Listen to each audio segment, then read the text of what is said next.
नमस्कार दोस्तों, इस वीडियो में हूं मनीष और इस वीडियो में आपका स्वागत है। दोस्तों, इस वीडियो में हम समझेंगे अटेंडेंस सिस्टम के बारे में। ये अटेंडेंस सिस्टम हम कैसे डिज़ाइन कर सकते हैं एमएस एक्सेल में या फिर गूगल शीट्स में, जो भी आपको सूटेबल लगे।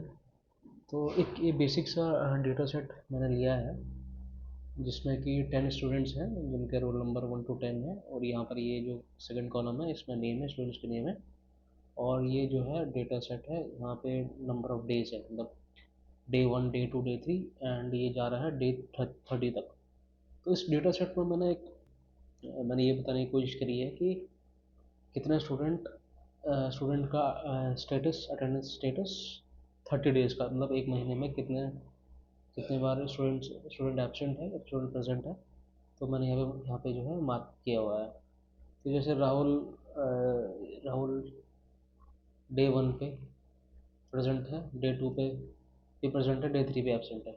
तो आप डे 1, 2, 3 समझे, या फिर यहाँ पर आप 1 जनवरी भी इसको कंसिडर कर सकते हैं, 2 जनवरी भी कंसिडर कर सकते हैं।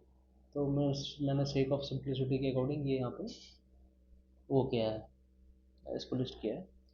तो आइए देखते हैं कि हम इसको अटेंडेंस सिस्टम कैसे कैसे हम बना सकते हैं। तो आपको इसको कुछ नहीं करना, आपने एज इट इज़ जैसे जैसे आप अटेंडेंस लेंगे, आपको अगर स्टूडेंट आया तो टी कर दीजिए, स्टूडेंट एबसेंट है तो ए कर दीजिए। तो इस तरीके से आप अपने अटेंडेंस सिस्टम मार्क कर सकते हैं। और अब देखिए कि हम इससे अटेंडेंस सिस्टम में क्या क्या इंपॉर्टेंट चीज़ें हम कंक्लूड कर सकते हैं, फिर मेकआउट कर सकते हैं अपने डेटा सेट से। तो सपोज ये मैंने एक और मैंने एक जो एनालिसिस के लिए एक दूसरी टेबल बनाई है, इसमें मैं निकालूंगा कि जो राहुल स्टूडेंट है वो उसका टोटल कितने बार प्रेजेंट है, टोटल एब्सेंट कितनी है, अटेंडेंस परसेंट कितना है, और एलिजिबिलिटी। मतलब कहीं कहीं ऑर्गेनाइजेशन या इंस्टीट्यूट्स में या स्कूल कॉलेज में एलिजिबिलिटी रहता है कि अगर स्टूडेंट 75% से उसकी अटेंडेंस कम है तो वो एलिजिबल नहीं होगा एग्ज़ाम देने, वो एग्ज़ाम में नहीं बैठेगा। और अगर 75 से ऊपर है तो he is eligible to give exams. तो इस तरीके से हम अलग अलग इन्फ्रेंस हम मेकआउट कर सकते हैं। तो चलिए कैलकुलेट करते हैं कि जो मेरा स्टूडेंट है राहुल, वो उसका टोटल प्रेजेंट मतलब कितना कितनी बार वो प्रेजेंट है, कितने दिन वो आया है क्लास अटेंड कर रहे हैं। तो हम यहाँ पे फॉर्मूला लगाएंगे काउंट इफ फॉर्मूला हम लगाएंगे काउंट इफ से हमें ये पता चल जाएगा कि नंबर ऑफ डेज। तो काउंट इफ लगाएंगे तो रेंज हमको डिफाइन करनी पड़ेगी। जैसे राहुल का यहाँ से जो मेन डेटा सेट है, यहाँ से रेंज इसकी कैलकुलेट करेंगे। सॉरी, ये ऐसा नहीं होगा, ये ऐसे करके हमने जो रेंज इसको डिफाइन करनी पड़ेगी। तो रेंज डिफाइन कर दिया हमने, ठीक है, रेंज डिफाइन कर दिया। उसके बाद हमें चाहिए क्राइटेरिया। मतलब रेंज में हम ये बताएंगे कि काउंट इफ इस रेंज में से ये मतलब काउंट करके बता दे कि प्रेजेंट कितना है। मतलब इस रेंज में, जो रेंज हमने ऊपर डिफाइन करी है, हमको ये बता दे कि कितनी बार पी अवेलेबल है, मतलब कितनी बार राहुल प्रेजेंट है। तो हम करेंगे तो ये हमने मेकआउट कर दिया है कि राहुल 24, एक महीने में 30 डेज की अगर विंडो है तो एक 30 डेज में से राहुल 24 टाइम्स प्रेजेंट है। अब हम टोटल निकालेंगे। टोटल निकालने के लिए काउंट इफ, टोटल एब्सेंट निकालने के लिए काउंट इफ करेंगे। काउंट इफ किया हमने, रेंज बताई।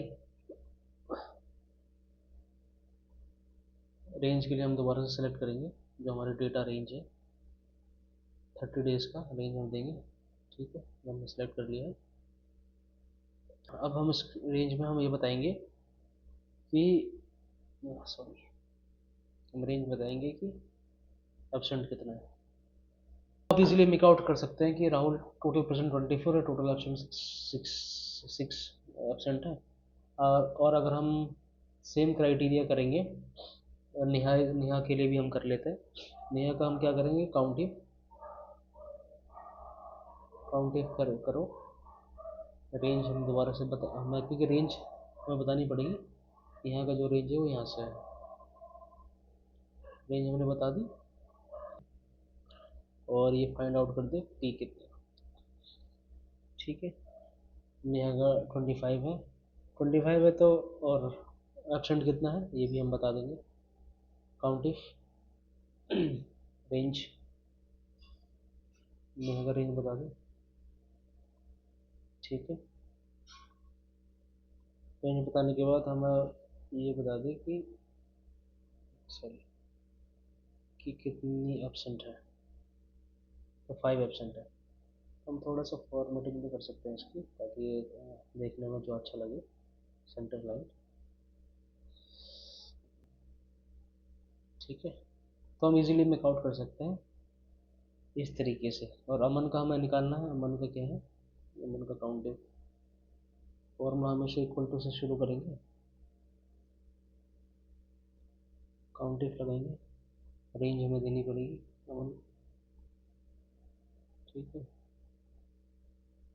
रेंज देने के बाद प्रेजेंट तो 24, और टोटल एब्सेंट, एब्सेंट के लिए भी अब अगर आप मेक आउट कर सकते हैं ये तो ये 6 एब्सेंट है, क्योंकि आप 24 दिन परसेंट है तो 6 दिन एब्सेंट हो। प्रिया के लिए दोबारा से काउंट इफ करेंगे, काउंट इफ रेंज, ठीक है। उसके बाद ये प्रेजेंट 25 और एब्सेंट 5 डेज।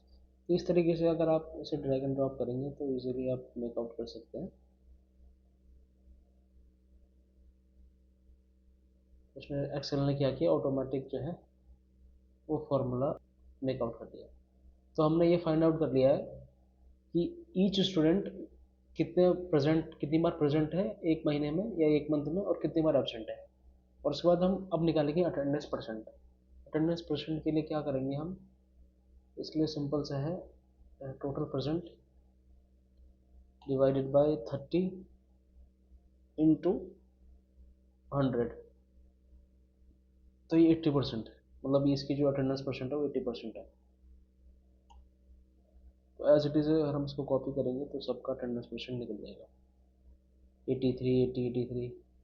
और एलिजिबिलिटी क्या है, एलिजिबिलिटी के लिए हमने एक क्राइटेरिया सेट करेंगे कि अब वही स्टूडेंट एलिजिबल होगा एग्ज़ाम देने के लिए जिसका जो अटेंडेंस परसेंट है वो 75 से ऊपर है। तो हम यहाँ पे लिखेंगे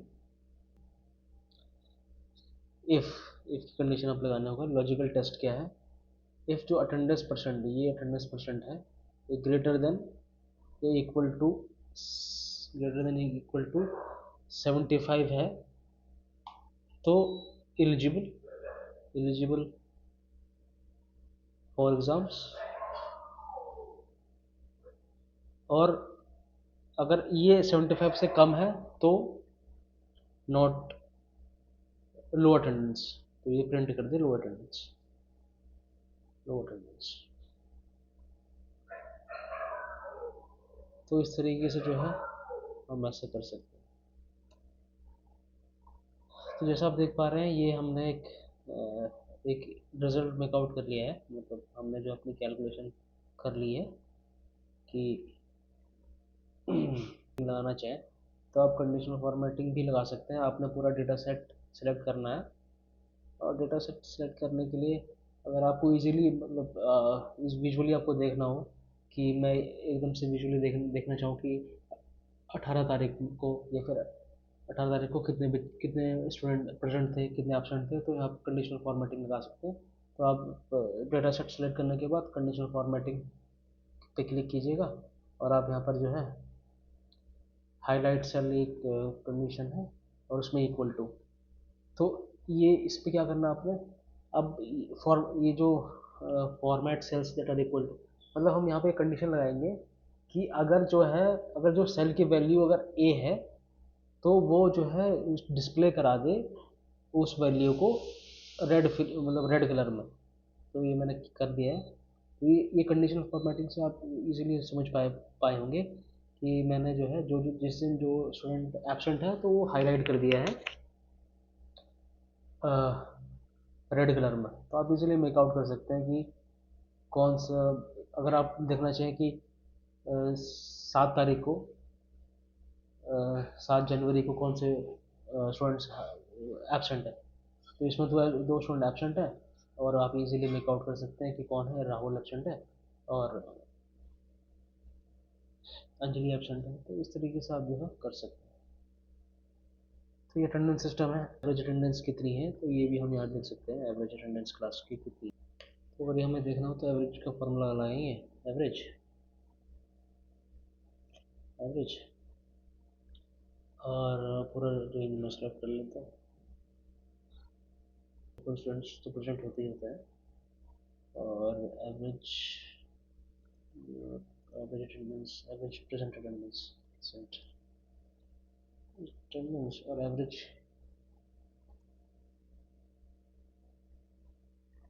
एब्सेंट कितने होते हैं। Sorry, average absenteeism.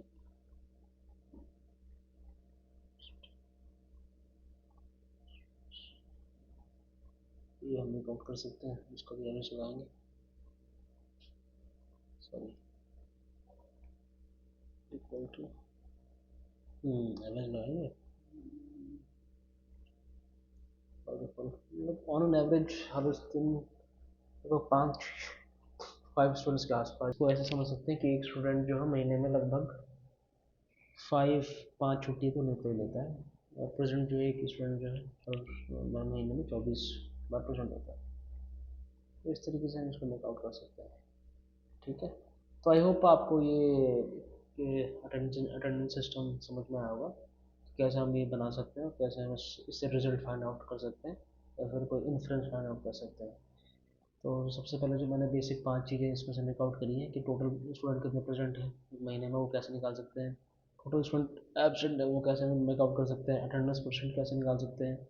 और हमें कोई क्राइटेरिया सेट करना हो कि based on the attendance percent, तो ये एलिजिबिलिटी हम डिसाइड कर सकते हैं।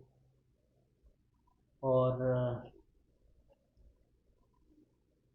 तो आई होप ये वीडियो आपको पसंद आया होगा। अगर पसंद आए तो please do like the channel, subscribe the channel, like the